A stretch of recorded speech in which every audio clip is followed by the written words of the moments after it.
In this edition of the Parliament Report, NHT hits back at claims by opposition spokesman, bankers under fire from parliamentarians, and Finance Minister projects accelerated growth in the coming years.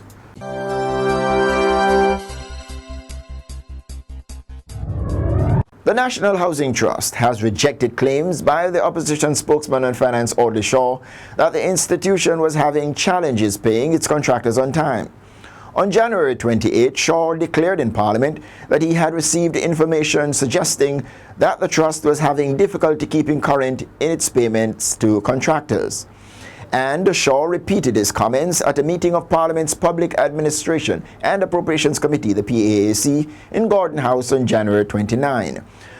Easton Douglas, chairman of the NHT, says the trust is confident that no contractor is owed any payment for work which has been completed and properly certified. The NHT chairman told contributors of the trust that the housing entity can adequately meet its obligations and will continue to do so. Mr. Douglas said the team at the NHT would continue to manage the resources in its custody in the prudent, disciplined, and accountable manner it has for the past 37 years.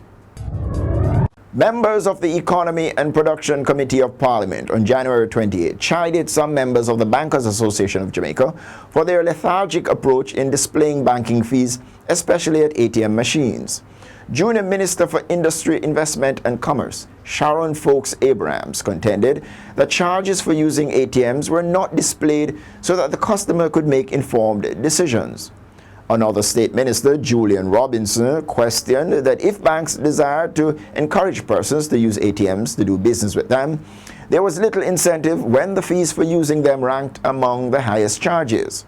Committee member Phillips is of the view that it would not take much effort or cost to display various fees for using ATMs. However, President of the Bankers Association of Jamaica, Maureen Hayden Cater, who is also an executive at the First Global Bank, said her institution did not own the ATMs. She said other banks were considering displaying fees at the facility. Committee member Darrell Vaz called Cater's comments unacceptable. He argued that if there was an agreement with a vendor who leased the machines, it would require a simple clause for them to allow the bank to display on the machine a fee schedule or a chart. The committee was discussing an interim report from the Bank of Jamaica on bank fees. The report was presented after government backbencher Fitz Jackson moved a motion for the central bank to submit a report to Parliament.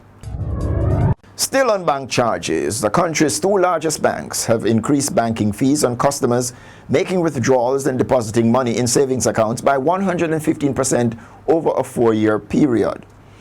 In a survey carried out by the Consumer Affairs Commission, the CAC, the National Commercial Bank and the Bank of Nova Scotia hiked fees in the two categories between 2009 and 2013.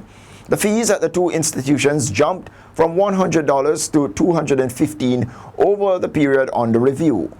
At the First Caribbean International Bank, withdrawing from savings accounts skyrocketed by 129% in 4 years, moving from $70 in 2009 to $160 in 2013. In the case of First Global Bank, depositing and withdrawing funds from savings account were free of charge. And finally, in the Parliament report, Minister of Finance and Planning Dr. Peter Phillips has forecasted accelerated economic growth for the coming years. Phillips told his colleagues in the House of Representatives on January 28 that fiscal performance remained resilient throughout 2013-2014, with central government primary surplus and budget deficit targets all being met. He said for the December and March quarters, growth is expected to continue. But the parliamentary opposition questioned Phillips's forecast, arguing that something must be done about the worrying exchange and interest and inflation rates. Opposition spokesman on finance Audley Shaw says these rates have a direct impact on the poor and vulnerable. That's it for the Parliament Report. Join us next time when we present another edition. Until then, I'm Edmund Campbell. Walk good.